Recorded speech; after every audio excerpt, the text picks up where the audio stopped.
માતાજી મિત્રો, તમાકુનું ખેતર જોઈ શકો તમે। આ તમાકુ છે,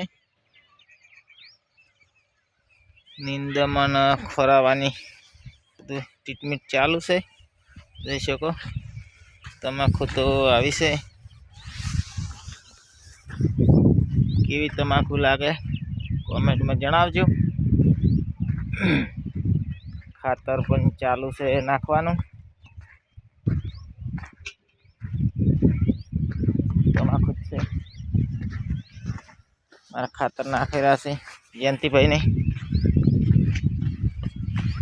બતાવો સલ્ફેટ એરિયા તમાકુમાં જ નાખે છે, જોઈ શકો તમે। જયંતિભાઈ 2 વીઘા તમાકુ કરી છે।